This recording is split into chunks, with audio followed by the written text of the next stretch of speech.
Bismillahirrahmanirrahim.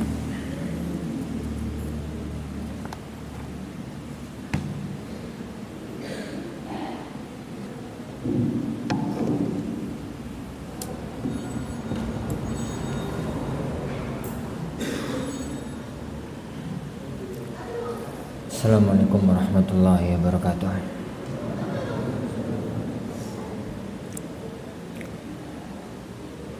Alhamdulillahirabbil alamin.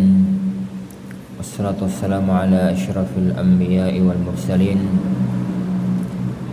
Nabiyyina Muhammadin wa ala alihi wa ashabihi ajma'in. Wala hawla wala quwwata illa billahi rabbil alamin. Asyhadu an la ilaha illallah wahdahu la syarikalah wa asyhadu anna Muhammadan abduhu wa rasuluh. Allahumma salli wa sallim wa barik ala nabiyyina Muhammadin wa ala alihi wa sahbihi ajma'in. Wala hawla wala quwwata illa billahi rabbil alamin. Amma ba'd. Akhwani wa akhwati fiddin, azani Allah wa iyyakum. Alhamdulillah, kembali kita dipertemukan oleh Allah Subhanahu wa taala di majelis kita, majelis khulasah ta'zim al-ilm. Ta'zimul ilm dalam arti mengagungkan ilmu dalam jiwa, merasakan bahwasanya ilmu agama itu sesuatu yang agung. Apabila seseorang itu mengagungkan ilmu, maka Allah Subhanahu wa taala akan menjadikan orang itu adalah orang yang azim, orang yang agung, orang yang mulia. Karena ilmunya menjadi ilmu yang barokah, ilmunya menjadi ilmu yang manfaat. Makanya sering kita ulang-ulang bahwa belajar itu bukan pinter-pinteran. Belajar itu rumusnya dua. Belajar agama yang saya maksudnya itu rumusnya dua. Bagaimana agar ilmu kita itu mapan dan ilmu kita itu barokah. Jadi bagaimana agar ilmu kita itu mutkin, ilmunya itu mapan, kokoh gitu.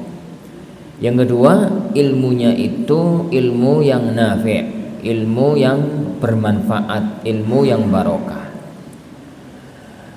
Jadi beberapa waktu yang kemarin kita membahas beberapa poin. Ada yang berkaitan dengan poin yang pertama, ada yang berkaitan dengan poin yang kedua.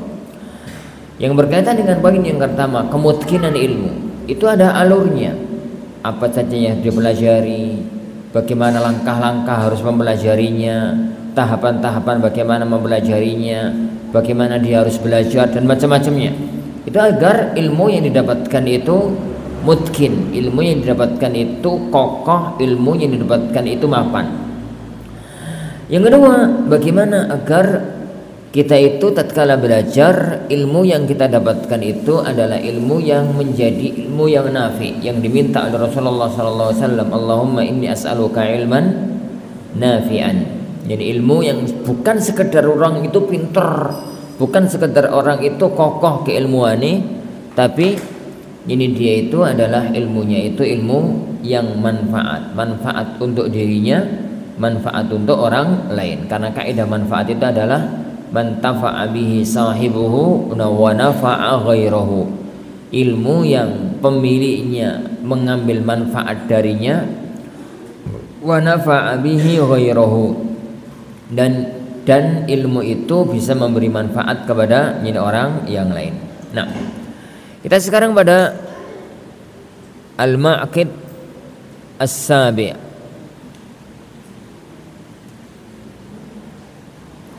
Kita sekarang pada al-ma'qid as-sabi', kaidah pondasi yang ke-7.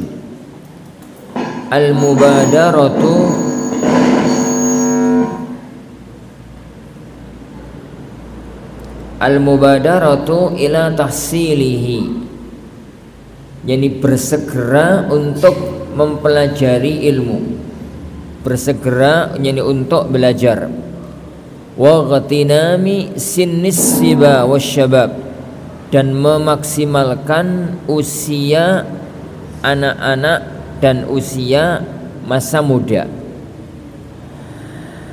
Bab yang ada di hadapan kita para jemaah yang dimuliakan Allah Subhanahu wa taala,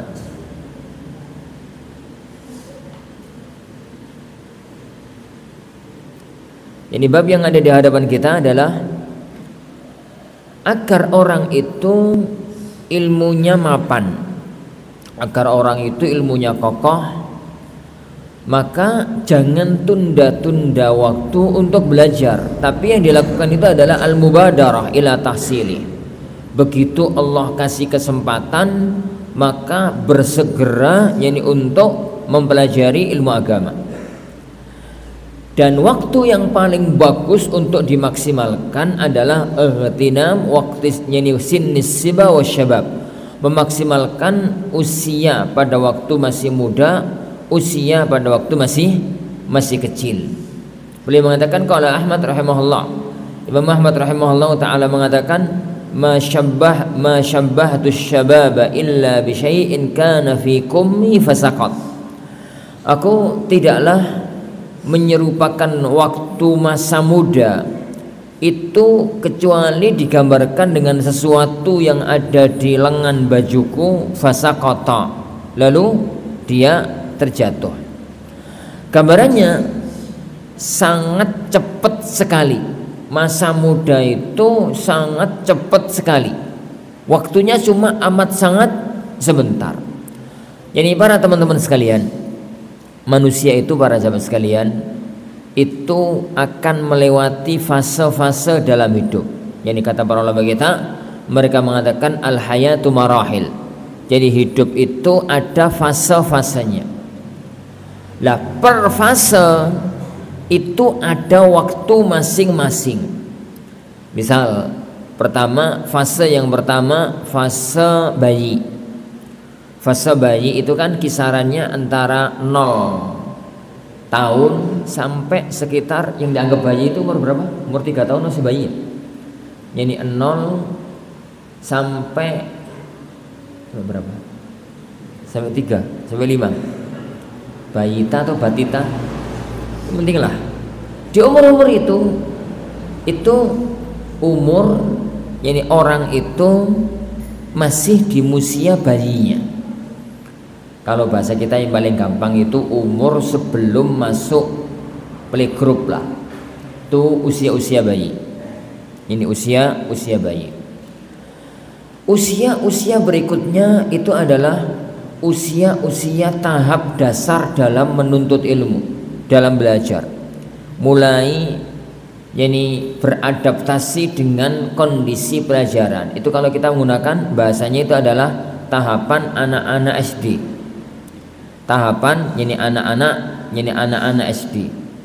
Lah, usia remaja dan usia pemuda itu adalah usia-usia tatkala dia itu belum tersibukkan dengan apapun. Dia itu dianggap bocah usga, dianggap bocah cilik gitu usga, dianggap orang dewasa yang sudah siap untuk menikah, yang mempunyai tanggung jawab dalam kehidupan sendiri juga belum. Itu mungkin usia-usia anak-anak SMP sampai lulus kuliah. Jadi usia-usia SMP sampai lulus kuliah. Kalau enggak malah SMP itu kita jadikan fase tersendiri, fase remaja, fase ABG gitu ya. Nah, usia-usia itu cuma sebentar. Dari mulai lulus SMP itu umur 15 sampai lulus kuliah rata-rata umur 23. Itu cuma sebentar. Cuma 6 tahun, 7 tahun. Jadi cuma 6 tahun, 7 tahun. Dan usia 7 tahun itu cepat berlalu. Cepat sekali berlalu. Mulai orang itu masuk umur 25 dan sudah nikah, maka wis ngurusi istri, ngurusi anak, wis ngurusi ini, ngurusi itu, dan berbagai macam hal-hal yang lainnya. Semakin orang itu memasuki fase berikutnya dalam hidup, semakin orang itu banyak tugas, banyak amanat, banyak yang lain, maka semakin dia tidak bisa fokus dalam menuntut ilmu. Kata beliau, wal ilmu fi sinni syababi asra'u ila nafs, dan ilmu, belajar ilmu pada waktu usia pemuda, pada waktu usia muda itu lebih menancap ke jiwa, wa aqwa ta'alluqan wa lusuqa, dan lebih nempel gitu ya, lebih nempel, lebih kuat gitu. Qala Al-Hasan Al-Basri, berkata Imam Al-Hasan Al-Basri, al-ilmu fis sighari kan naqshi fil hajari, belajar ilmu pada waktu masih kecil itu kayak ngukir di batu. Fa quwwatu baqa'il ilmi fis sighari, kekuatan nempelnya ilmu, yani tetapnya ilmu pada waktu masih kecil, ka quwwati baqa'in naqshi fil hajar, kayak kekuatan nempelnya atau tetapnya lukisan yang ada pada batu. Famani ghatana masyababahu nala irbahu, barang siapa memaksimalkan usia mudanya, nala irbahu, maka dia itu akan mendapatkan tujuannya, mendapatkan apa yang dia inginkan. Wa hamida inda masyibihi surahu, yani wa hamida yani inda masyibihi yani surahu, dan tatkala dia nanti wis masyib, wis tua, dia itu akan memuji masa lalunya, dia itu akan senang gitu dengan mengenang masa lalunya yang penuh dengan perjuangan di dalam yani menuntut ilmu. Kata beliau, yani beliau menukil yani perkataan seorang penyair, igtanim sinna syababi ma ya fata indal masyibi yahmadul qaumus sura. Igtanim sinna syababi, maksimalkan usia muda, ya fata wahai pemuda, indal masyibi, tatkala orang itu sudah beruban, tatkala orang itu sudah tua, yahmadul qaumus sura, yani orang-orang itu akan memuji masa lalunya. Nah, jadi yang beliau inginkan dalam masa ini para ada sekalian, yani adik-adik sekalian ya, terutama yani yang masih sekolah ya, tatkala antum itu dikasih oleh Allah kesempatan dan Allah Subhanahu wa ta'ala memberikan taufik kepada kedua orang tua antum untuk mempunyai kesempatan ditaruh di pesantren, kemudian tidak disibukkan dengan mencari nafkah menuntut ilmu, disuruh untuk fokus belajar, gak disibukkan dengan kegiatan-kegiatan yang di rumah, maka maksimalkan waktu tersebut. Waktu itu nggak lama. Yang mondok dari sejak SMP sampai lulus SMA itu cuma 6 tahun, dan 6 tahun itu cepet. Jadi apalagi yang mondok dari usia SMA sampai lulus itu hanya 3 tahun, dan 3 tahun itu sangat cepat. 3 tahun itu jadi sangat cepat sekali. Anggaplah misalkan ya kawan, SMP tahun pertama, tahun kedua, tahun ketiga digunakan yani untuk fokus dalam Al-Quran sambil belajar bahasa Arab dan ilmu-ilmu dasar yang lainnya. Itu tuh kadang-kadang nutut 3 tahun itu. Waktu itu berjalan cepat, tiba-tiba lulus. Oleh apa 3 tahun itu? Ini 3 tahun itu wingi oleh apa? Quran ya 10 juz gak tembus, kadang-kadang 5 juz gak tembus. Arba'in Nawawi ora katam. Arba'in Nawawi itu lo gak katam. Yani bahasa Arab yo gak jelas ngalor ngidule dan macam-macamnya. Waktu itu kalau gak dimaksimalkan, waktu itu akan berjalan cepat. Tiba-tiba saja sudah lulus, dapat ijazah, tapi apa yang didapatkan? Masuk usia SMA. Kalau waktu-waktu semacam itu tidak dimaksimalkan dengan kuat, maka waktu semacam itu akan berlalu dan banyak kehilangan jadi kesempatan berharga dalam menuntut ilmu. Tiba-tiba saja usia sudah 23, usia sudah 24, sudah 25, waktunya nikah. Mikirannya senantiasa jalan, harus gede belajar, harus gede, harus punya istri, punya anak, harus kerja ini, harus kerja itu. Tambah nggak fokus lagi. Belum lagi rata-rata usia kuatnya belajar itu di usia muda. Nah, lalu beliau mengatakan wala yutawahamu mimma sabaqa, tapi jangan sampai ada yang salah faham dengan keterangan yang tadi. Jangan sampai disalah fahami. ini mimma sabaqa, dari penjelasan yang tadi, dari penjelasan yang telah berlalu, annal kabira la yata'allam, bahwasanya orang yang sudah tua itu tidak bisa belajar.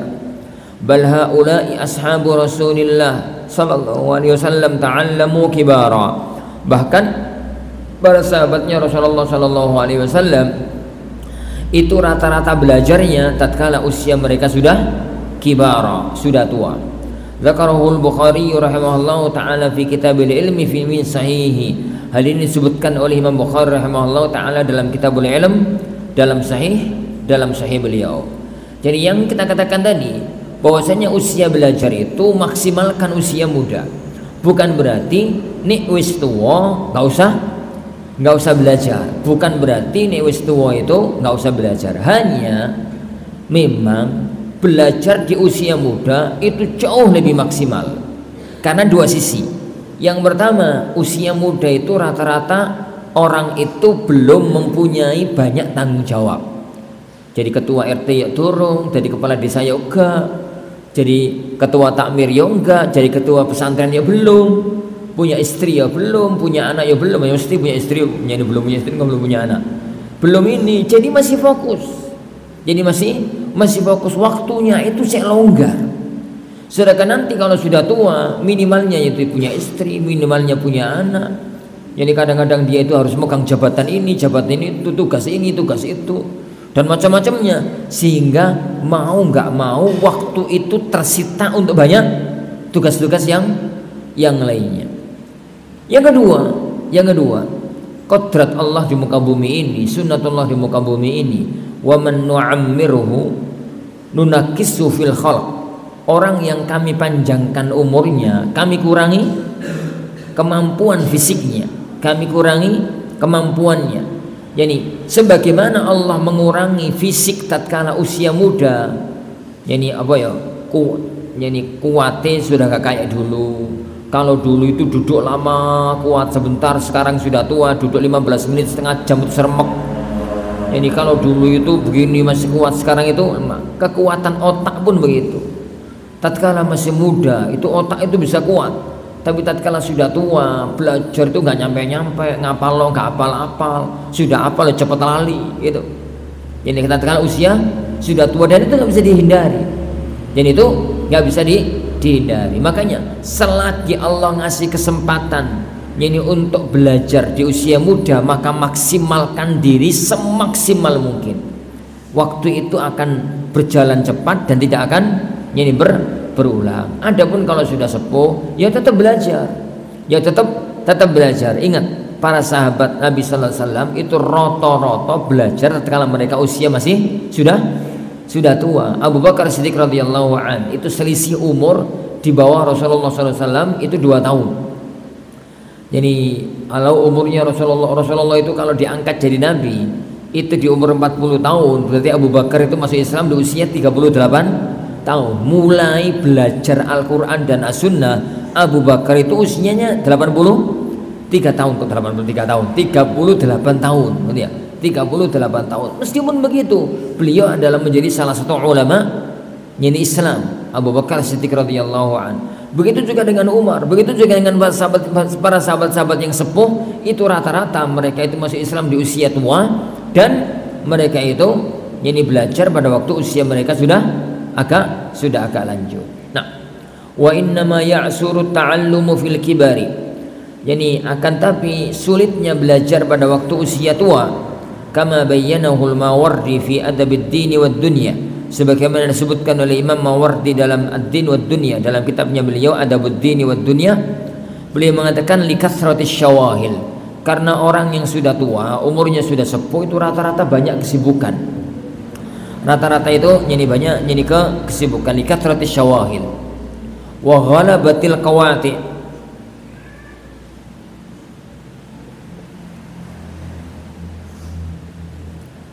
wa ghalabatil qawati. Ghalabatil qawati itu dia dikalahkan oleh banyak yang memutus untuk belajar, jadi nggak bisa fokus gitu ya.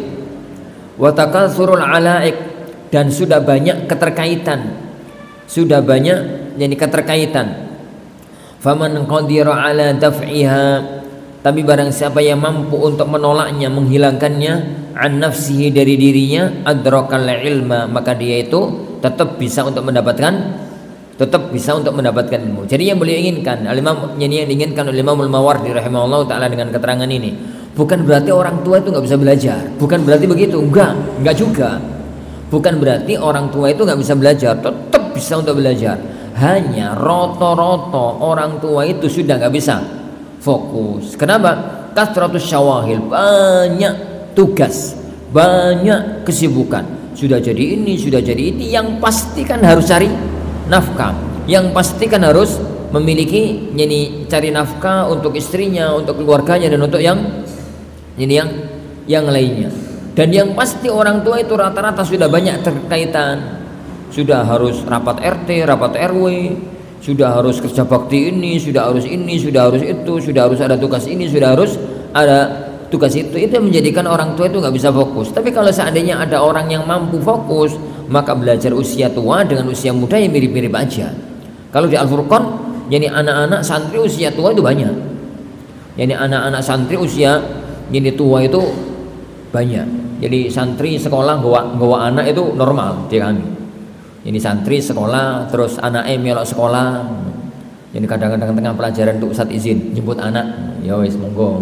Jemput anak pulang TK, pulang TK nanti dia masuk kembali, anak mainan di luar, itu pemandangan normal. Apalagi ummahat, apalagi yang di akhwat, ustadzah yang gawa anak, santri ini gawa anak, ini santri yang gawa anak, itu pemandangan normal kalau di kami. Jadi kalau di kami, karena di Al-Furqan itu kita siapkan ada satu jenjang sekolah yang memang nggak mengenal umur, ini yang memang tidak mengenal umur. Jadi semacam itulah.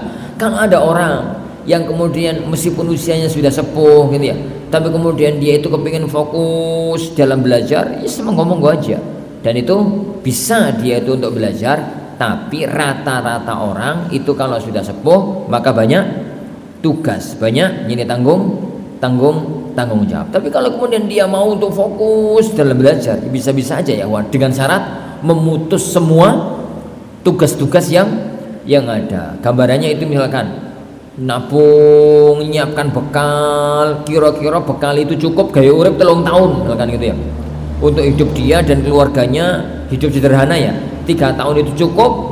Maka kemudian dia berangkat untuk belajar, maka bisa dia untuk fokus. Gak mikir kerja, gak mikir apa, karena dia punya tabungan. Dan semua tugas-tugas yang dia miliki, sementara diputus terlebih dahulu.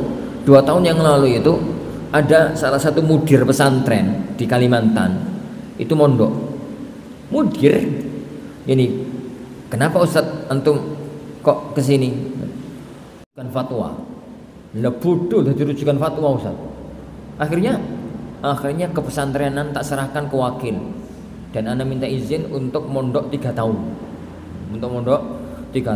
Ternyata 2 tahun nggak kuat, terus balik lagi. Semacam itu bisa dilakukan, tapi jarang. Demi itu jarang untuk melakukan. Ana ingat kok ada 2 atau 3 gitu mudir pesantren di luar Jawa yang sampai mondok.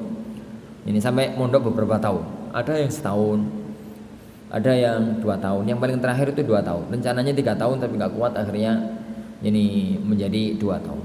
Kenapa? Karena umur itu sebenarnya nggak punya efek yang besar. Hanya karena orang yang sudah tua itu rata-rata sibuk, banyak tugas, banyak kaitan, banyak ikatan dan macam-macamnya. Dan dalam sejarah para ulama yang dimulakan Allah Subhanahu wa taala, para ikhwan yang dimulakan Allah Subhanahu wa taala, dalam sejarah tidak semua ulama itu mulai ngajinya itu usia tua, usia muda. Ya rata-rata sih memang para ulama itu mulai ngajinya itu di usia anak-anak. Yani Imam Ibnu Taimiyah itu dari kecil memang sudah ngaji, Imam Nawawi dari kecil memang sudah ngaji. Tapi banyak atau ada sebagian di antara para ulama itu mulai kenal ngaji itu sudah gede. Yani kenal Fudail bin Iyad. Fudail bin Iyad itu imam besar di zamannya. Yani seorang imam besar di zamannya. Yani seorang yang alim di bidang fikih, alim di bidang hadis, dan alim di berbagai macam bidang ilmiah yang lainnya. Yani Fudail bin Iyad para hadirin azanillahu wa iyyakum itu mulai kenal ngaji usianya sudah tua. Wong sempet jadi kepala rampok kok. Fudail bin Iyad itu kan mantan kepala rampok. Jadi kira-kira kepala rampok itu masuk umur 15. Jadi ketua rampok ya umur tua, umur 30-an lah. Jadi umur 30-an lebih itu beliau baru tobat kemudian ngaji dan jadilah seorang alim ternama. Al-Imam Ibnu Hazm rahimahullahu taala, beliau itu kan putra bangsawan. Jadi Imam Ibnu Hazm itu seorang putra bangsawan. Lah kebanyakan putra bangsawan di zaman itu gak kenal ngaji, uripe wis nyaman, wis gak kenal ngaji gitu ya. Sampai suatu hari suatu hari beliau itu waktu-waktu duha gitu deh. Jadi waktu-waktu duha beliau itu masuk masjid karena ada jenazah mau disolati, dia itu masuk ke dalam masjid. Masuk ke dalam masjid, jenazahnya belum datang. Begitu masuk langsung duduk, ditegur sama orang, mas, jenazahnya masih belum datang, ya boyo sholat tahiyatul masjid dulu 2 rakaat. Akhirnya dia berdiri, sholat tahiyatul masjid ini 2 rakaat. Lah suatu hari dia itu masuk, jadi ingat, jadi ada ilmu yang dia pelajari. Ini masuk masjid berarti sholat 2 rakaat ini ya. Dan suatu hari ini dia itu masuk masjid ba'da asar. Masuk masjid ini ba'da asar. Ingat ya, Imam Ibnu Hazm itu hidup di Andalus. Dan negeri Andalus itu negeri Malikiyah. Dalam fikih Malikiyah masuk masjid ba'da asar nggak boleh sholat. Ini nggak boleh sholat. Masuk masjid ba'da asar. Ingat-ingat pelajaran yang kemarin, dia masuk masjid langsung duduk, dia tegur sama orang tua. Akhirnya dia sekarang sholat, langsung ditegur sama orang, mas ba'da asar masuk masjid ojo sholat. Jadi Ibnu Hazm kebingung, iki piye to yo. Jadi kemarin masuk masjid duduk di seneni wong, sekarang masuk masjid sholat yo seneni wong. Akhirnya dia itu sadar, ternyata jadi wong bodoh itu gak enak. Ternyata jadi orang bodoh itu gak enak. Mulailah pada saat itu beliau fokus untuk belajar. Umurnya tatkala itu sudah 30-an tahun. Kemudian tatkala itu sudah ini 26 umurnya tatkala itu sudah 26 tahun. Mulailah beliau itu fokus belajar dan Allah memberikan taufik beliau untuk menjadi seorang imam besar yang kita kenal dengan nama Imam Ibnu Hazm Al-Andalusi rahimahullahu taala. Ini begitu. Jadi tidak mesti dari kecil, tapi rata-rata memang itu memang para ulama itu adalah belajarnya dari usia masih kecil. Ada seorang imam besar dalam fikih Syafi'iyah namanya Imam Al-Qaffal. Ini namanya Imam Al-Qaffal. Al-Imam Al-Qaffal rahimahullahu taala itu beliau mulai kenal ngaji di usia 35. Jadi mulai kenal ngaji tatkala itu ini usianya beliau 30 atau 35 tahun gitu. Pokoknya sudah dari kecil. Tapi beliau menjadi salah satu imam besar dari kalangan fikih Syafi'iyah. Wallahu alam bissawab. Nah, jadi kesimpulannya, yani kaidah yang ke-7 ini adalah memaksimalkan usia muda. Meskipun kalau sudah tua bukan berarti tidak belajar. Al-ma'aqidus tsamin, kaidah yang ke-8. Luzumut ta'anni fi talabihi wa tarkil ajalah.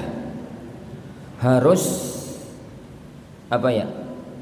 ta'anni fi talabihi, pelan-pelan dalam menuntut ilmu, wa tarkil ajalah, dan jangan tergesa-gesa. Belajar itu jangan tergesa-gesa. Belajar itu butuh waktu yang panjang, butuh pelan gitu, butuh proses yang panjang lah gitu aja lah.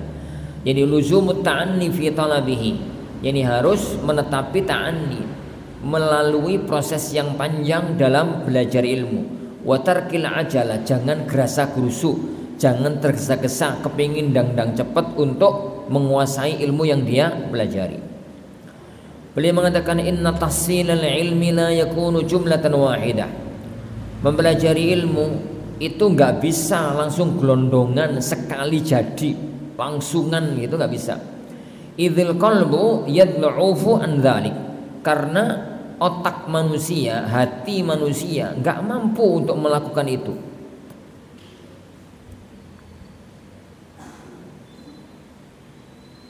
Wa inna lil ilmi fihi thiqalan ka thiqalil hajar. karena ilmu itu berat. Kathiqalil hajar, kayak beratnya batu, fi yadi hamilihi, ini bagi orang yang mengangkatnya. Sebagaimana orang ngangkat batu itu berat, maka mempelajari ilmu itu pun berat. Qala ta'ala, Allah Subhanahu wa ta'ala berfirman, inna sanulqi 'alaika qawlan tsaqila, sesungguhnya kami akan mencurahkan kepadamu, yakni qaulan tsaqila, ucapan yang berat.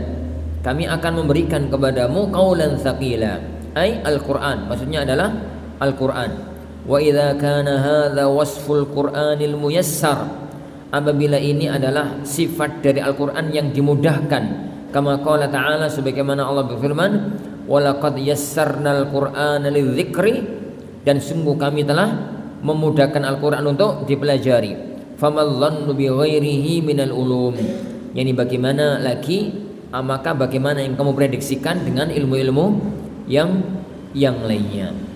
Waqad waqa'at tanzilul Qur'ani ri'ayatan li hadzal amri, dan Al-Qur'an itu turun memperhatikan masalah ini, munajjaman mufarraqa, Al-Qur'an itu turun sedikit demi sedikit, bi'tibaril hawadits wan nawazil, sesuai dengan kejadian yang ada. Qala ta'ala, Allah Subhanahu wa ta'ala firman, wa qala alladziina kafaru laula nuzzila 'alaihil qur'anu jumlatan wahidah. Orang-orang kafir itu mengatakan, duh, seandainya Al-Qur'an itu turunkan kepadanya langsung sekali jadi.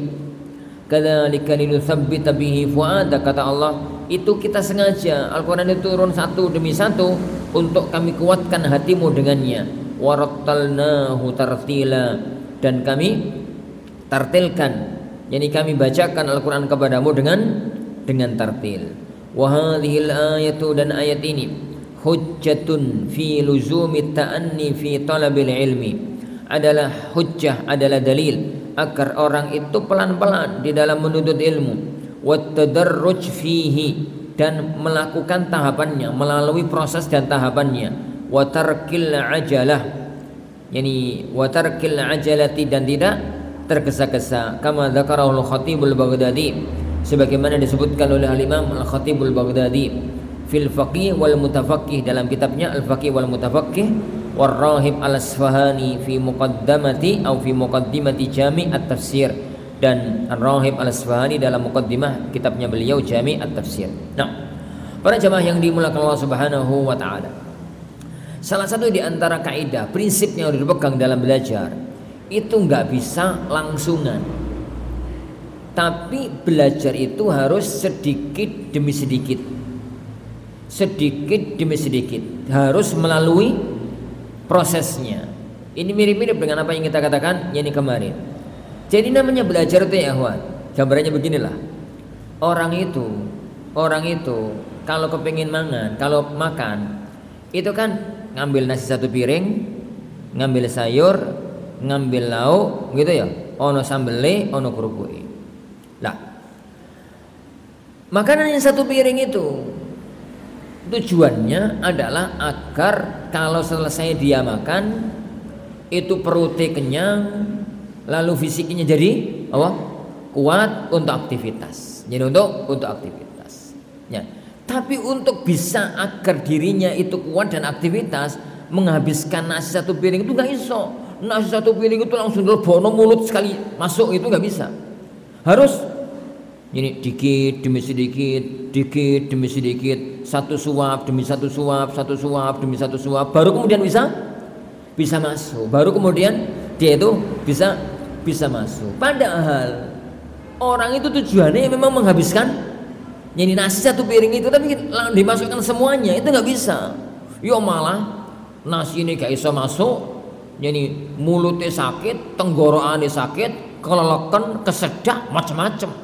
Malah gak jadi warak, malah jadi sakit.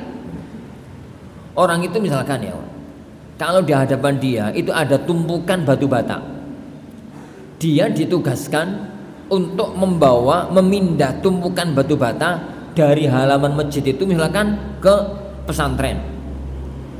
Lah, kalau kemudian dia swakemen, langsung aja lah ben cepet waktu ini, ben kilat, ben cepet, langsung digowo semuanya mau diangkat ya remek gegere sampean. Akhirnya batu batai yang gak terangkat gegere pedot masuk rumah sakit gak karu-karuan ya. Bagaimana caranya? Ya dikit-dikit satu, ya sekuat-kuatnya lah. Kuat bawa 5 ke sana. Balik lagi ke sini, bawa 5 lagi. Balik lagi ke sini, bawa 5 lagi. Lama-lama bisa dipelajari, lama-lama bisa dipindahkan. Begitu. Dunia itu begitu ya, Pak. Proses semua itu ini semacam itu. Apapun itu kalau mau langsungan itu nggak bisa. Harus pelan-pelan. Harus sedikit demi sedikit. Belajar ilmu pun begitu. Belajar ilmu itu pun begitu. Misalkan ya Wan, antum itu kalau kepingin menguasai fikih, kalau ada yang tanya, Ustaz, fikih perbandingan mazhab yang lengkap dengan pembahasan kontemporernya apa, Ustaz? Kalau kaidah sekaligus pembahasan kontemporernya Mausu'ah Fiqhiyah Kuwaitiyah. Anak kepingin langsung belajar ilmu itu, Ustaz, kitab itu. Monggo nek siap. Punya dasar? Pernah belajar fikih apa? Belum, Ustaz, tapi kesemuan, Ustaz, kalau belajar dari kitab kecil itu kesemuan. Langsung aja. Silahkan kuat. Misalkan, yani kitab itu 45 jilid. Kitab yang barusan Anda sebutkan itu 45 jilid. Dia itu nggak pernah belajar ilmu dasar, nggak pernah belajar usul fikih dasar, nggak pernah belajar qawaid fikih dasar, nggak pernah punya landasan ilmiah. Tiba-tiba kepingin belajar ilmu yang besar, remek ya. Dia ilmu yang gede itu nggak akan mampu dia pelajari, dan dia juga akan kehilangan ilmu-ilmu yang lainnya. Semua ilmu itu semacam ilmu kanuragan lah, misalkan ilmu kanuragan. Orang itu belum pernah mempelajari nyanyi kuda-kuda yang baik, langsung belajar jurus-jurus tingkat tinggi ya mati, langsung mati begitu. Jadi sunnatullah di muka bumi itu semacam itu. Jadi semuanya harus melalui prosesnya. Makanya beliau mengatakan luzumut ta'anni. Kelasnya Rasulullah Shallallahu Alaihi Wasallam saja itu Allah Subhanahu Wa Taala ngajarkan Al-Quran kepada beliau butuh 23 tahun untuk nurunkan Al-Quran satu demi satu, satu ayat demi satu ayat, satu surat demi satu surat diturunkan kepada Rasulullah Shallallahu Alaihi Wasallam. Kata beliau, wa min syi'r ibn Nahas Al-Halabi qauluhu, dan di antara syairnya Ibnu Nahas Al-Halabi beliau mengatakan al-yawma syai'un wa ghadan mithluhu min nukhabil ilmi allati tultaqat yuhassinul mar'u biha hikmatan wa innamas sailu ijtima'un nuqat. Kata beliau, belajar itu al-yawma syai'un, hari ini belajar satu ilmu, wa ghadan mithluhu, besok belajar ilmu yang lainnya. Maksudnya itu sekarang belajar satu permasalahan, besok belajar masalah yang lain. Min nukhabil ilmi allati tultaqat. Ini min nukhabil ilmi allati tultaqat, dari apa ya? Nukhab itu pilihan-pilihan ilmu, dari ilmu-ilmu pilihan. Allati tultaqat, yang diambili, yang dipelajari. Yuhassilul mar'u biha hikmatan, dengan cara itu seseorang akan bisa mempelajari hikmah, akan bisa mempelajari ilmu. Wa innamas sailu ijtima'un nuqat, fahamilah, banjir bandang sail itu hakikatnya adalah tetesan-tetesan hujan yang turun. Ini kalau dalam bahasa Indonesia itu kan apa? Sedikit-sedikit lama-lama menjadi bukit, gitu ya. Hakikat gunung itu adalah tumpukan batu-batu kecil. Kalau dalam peribahasa orang Arab, banjir bandang itu hakikatnya adalah berasal dari tetesan-tetesan air hujan. Tetes satu, tapi sering dan banyak, lama-lama jadi banjir bandang. Jadi kata beliau, wa innamas sailu istima'un nuqat. Innamas sailu istima' yani an-nuqat. Ini contoh ya, Wan. Ini contoh. Rukun salat ada berapa? Rukun salat ada berapa? Ya tergantung dalam mazhab apa dulu. Dalam mazhab Hanafiyah rukun salat cuma 4. Dalam mazhab Syafi'iyah rukun salat berapa? 13 ya? 13 seingatannya dalam fikih Syafi'iyah. Lepas dari itulah. Jadi belajar rukun-rukun salat itu ada 13 misalkan. Itu sehari cukup belajar 1, belajar 2. Jadi dipelajari, dimurajaah. 1 itu dipelajari, dipersiapkan sebelum masuk kelas. Di kelas diajarkan oleh ustadznya, didengarkan dengan baik. Sampai di rumah dibuka lagi pelajarannya, ini dimurajaah, dalilnya diapalkan, permasalahannya difahami, dikuasai dengan baik, alhamdulillah. Besok masuk kelas lagi, nambah 2 lagi, gitu. Besok masuk kelas lagi, nambah 2 lagi, begitu ya. Belajar ilmu itu satu dikit, insya Allah sebulan kemudian, 2 pekan kemudian, 13 rukun sholat itu bisa dikuasai. Anggaplah sekarang kepingin belajar itu lama rukun sholat 1 bulan, langsung sehari ya kelengker ya, nggak bisa untuk dikuasai. Ilmu itu akhirnya nggak bisa dipelajari. Kenapa? Karena kepinginnya itu langsung. Kaidah belajar itu adalah al yauma syai'un wa ghadan mithluhu. Nih sekarang belajar itu sedikit, besok belajar yang lainnya. Kenapa? Yuhassilul mar'u biha hikmatan. Dengan cara itu orang itu akan bisa mempelajari ilmu. Wa muqtalla luzumi ta'anni wat tadarruj. Dan konsekuensi dari orang itu harus pelan-pelan dan harus bertahap melalui prosesnya adalah al-bada'atu bil mutunil qisar. Mulai belajar itu dengan matan-matan yang pendek, al-musannafati fi fununil ilmi, yang ditulis di berbagai bidang ilmu, hifdhan wastishrahan, menghafalkan dan memahami maknanya, wal mailu an mutala'atil mutawwalat, dan menghindari dari mentelaah kitab-kitab yang panjang, allati lam tartafi at-talibu ba'du ilaiha, yang seorang talibul ilm belum mencapai makom untuk bisa mempelajarinya. Jadi untuk bisa mempelajarinya. Makanya kaidah orang itu belajar harus melalui prosesnya, melalui tahapannya, pelan satu demi satu, tidak langsung kepingin gerondongan semuanya. Maka belajar itu harus dimulai dari level dasarnya. Dimulai dari level dasarnya. Bagaimana yang saya katakan kemarin ya, antum itu kalau mau belajar mustalah hadis, maka nggak boleh langsung Fathul Muhith. Sport wae Ustaz, belajar ini ujung-ujungnya itu juga belajar Fathul Muhith atau belajar Tadribur Rawi. Fathul Muhith itu terlalu tinggi lah. Rata-rata jadi di kuliah hadis, maksudnya rata-rata di kuliah hadis itu muqarrarnya itu Tadribur Rawi. Tadribur Rawinya Suyuti rahimahullahu taala. Sama aja. Jadi nanti kita SMA ya belajar mustalah, pokoknya langsung belajar Tadribur Rawi. Jika orang itu ya gak memiliki dasar apapun, langsung belajar Tadribur Rawi, yakin Tadribur Rawi gak bisa dikuasai, dan dia gak pernah bisa belajar ilmu mustalah karena gak siap. Jadi karena dia itu gak siap. Gambarannya orang itu suruh mindahkan batu bata satrek, gak kepingin sedikit demi sedikit tapi langsung diangkat semuanya, padahal dia manusia, gak robot atau gak alat berat, ya gak siap untuk melakukan perbuatan tersebut. Tapi ya diketuk satu demi satu. Dimulailah dari kitab yang kecil. Jadi Mandhumah Baiquniyah,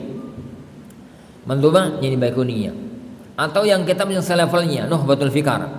Lanjut, jadi misalkan ke kitab yang di atasnya, yang paling kondang yang biasa digunakan untuk lanjutan dari Baiquniyah adalah Taisir Mustalah Hadis, atau yang selevel dengannya Syarah Nuzhatun Nadhar atau Nuzhatun Nadhar syarahnya Nukhbatul Fikar. Kemudian lanjut lagi ke Baitul Hadis, gitu ya. lanjut lagi ke Al-Ba'its Al-Hadits Ibnu Katsir ini rahimahullahu taala. Setelah Al-Ba'its Al-Hadits, Anda katakan silahkan langsung ke tadribur rawi. Silahkan ini ke tadribur rawi. Bahkan Anda mengatakan bagi yang cerdas dari taisir langsung ke tadribur rawi bisa. Tapi lompatannya terlalu jauh. Lompatannya itu terlalu jauh. Begitu. Ini begitu. Orang itu kalau mau belajar usul fikih misalkan jangan bergawaya gitu ya. Belajar usul fikih itu langsung ke Jamul Jawami Lisubaki. Ya kelenger. Namanya belajar usul fikih dari yang paling dasar. Kitab-kitab matan dasar. Apalah sembarang, mau al-usul milil usul, mau khulasah usul fikih, pokoknya kitab-kitab matan dasar. Dan itu masuk ke warakat. Setelah masuk ke warakat, masuk ke kitabnya di atasnya lagi. Masuk di atasnya lagi baru masuk ke kitab yang dianggap tertinggi di dalam belajar usul fikih. Sebelum masuk ke kitab-kitab yang panjang, sebelum ini masuk ke kitab-kitab usul fikih yang panjang. Jadi al-bada'atu bil mutun al-qisar, memulai belajar itu dari kitab-kitab yang kecil, jadi landasan-landasan, jadi kitab yang bawah. Wa man ta'arrada lin-nadhari, dan barang siapa yang dia itu ta'arrada lin-nadhar, coba-coba untuk melihat fil mutawwalat, di dalam kitab-kitab yang panjang, faqad yajni ala dinihi, maka dia itu telah melakukan kriminal pada agamanya. Wa tajawaz al-i'tidal fil ilmi, wa tajawuzul i'tidal fil ilmi rubbama adda ila tadyi'ihi, dan dia itu kalau enggak standar itu ya, melampaui ukuran normal, itu kalau enggak standar di dalam belajar, enggak prosedural gitu kalau bahasa kita dalam belajar, rubbama adda ila tadyi'ihi, maka itu akan menjerumuskan orang untuk menyia-nyiakan ilmu. Dalam arti dia itu tidak akan mampu untuk mempelajarinya. Wa min bada'iil hikami qaulu Abdul Hakim Ar-Rifai, dan di antara hikmah-hikmah yang bagus, yang unik gitu, yang bagus, ada ucapan Abdul Hakim Ar-Rifai, ahadu syuyuhil ilmi bi Dimashq Asy-Syam fil qarnil madhi, salah satu yani ulama Damaskus di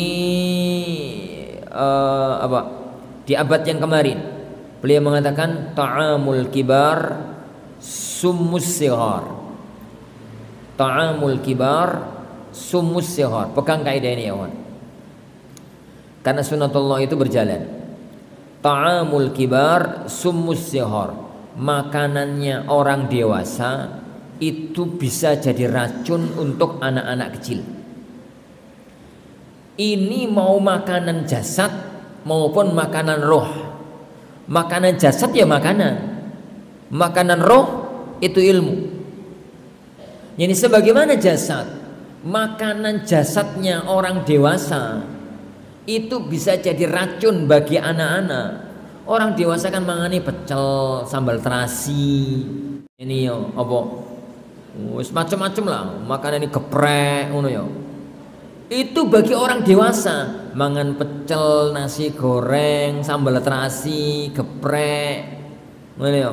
Macam-macam makanan-makanan yang itu, enak, nyehatno, ini numani, seger, marakno, enak, wis gede.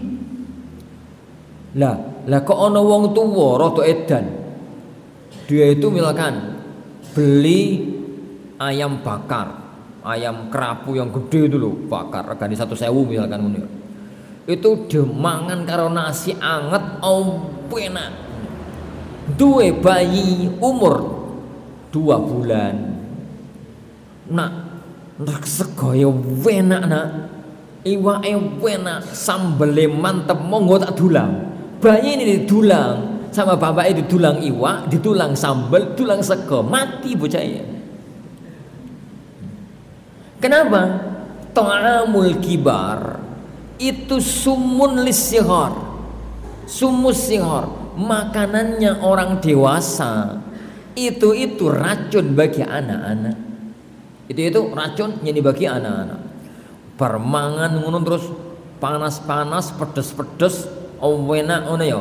Terus ngombe es iku es Manado misalkan lah. Es Manado. Itu sewaker enak, didulangno karo bocah bayi umur 2 bulan muntah ya bayinya. Jadi muntah. Itu fisik, itu tuh badan. Nah, makanannya roh itu pun sama. Makanannya roh itu pun sama.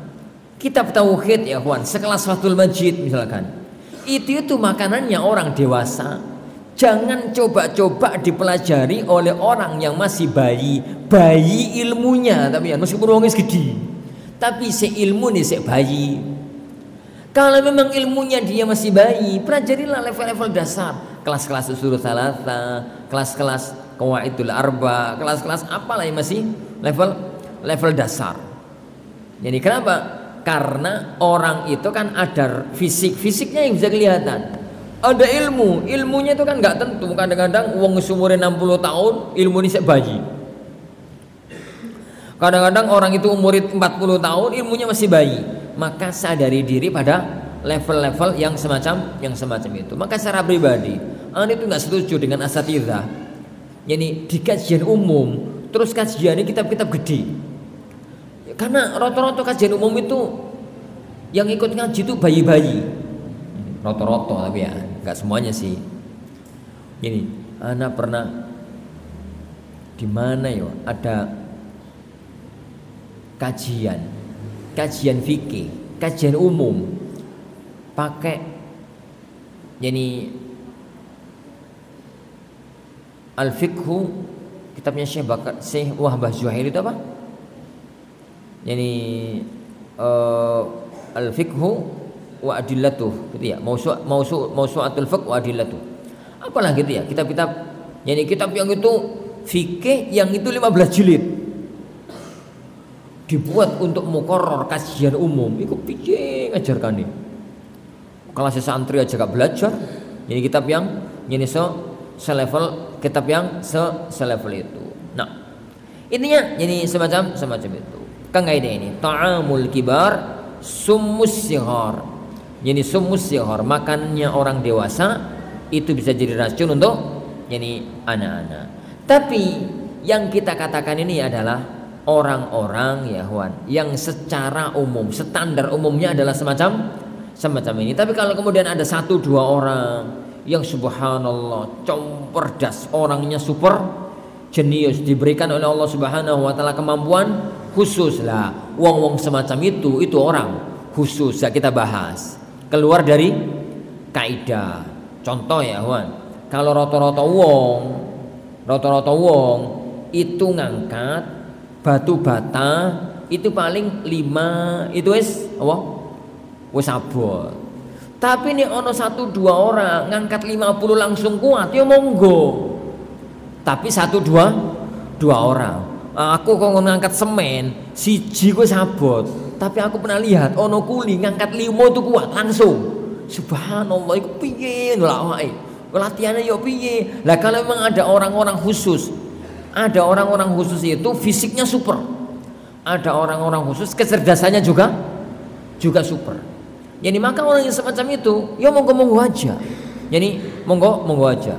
Salah satu di antara masyayikh kami yang ngajarkan anak Awdahul Masalik dalam ilmu nahu, itu beliau pernah cerita, anak lulus SMA dengan IPK 4,9 dari 5. Ini IPK-nya itu 4,9 dari 5, hampir 100. Jadi itu tak bayangkan berarti nilainya yuk 99, 100, 95. Yuk sekitar itulah nilainya itu, semua materi. Terus lulus SMA itu saya kepingin kuliah, lalu saya masuk kuliah jurusan tarbiyah. Langsung kuliah. Dapat satu semester,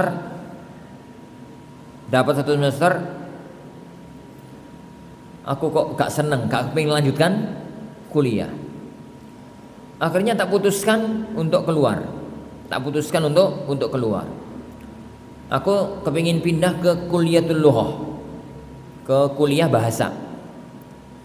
Ini orang Mesir beliau, di Al-Azhar Mesir. Syarat untuk bisa masuk kuliatul lughah itu harus hafal Quran. Kalau di Mesir itu di Al-Azhar, orang itu bisa masuk kuliah bahasa Arab itu harus hafal Quran. Lah tatkala itu aku baru hafal juz amma. Tatkala itu aku hafal juz amma. Waktu tes tinggal 3 bulan.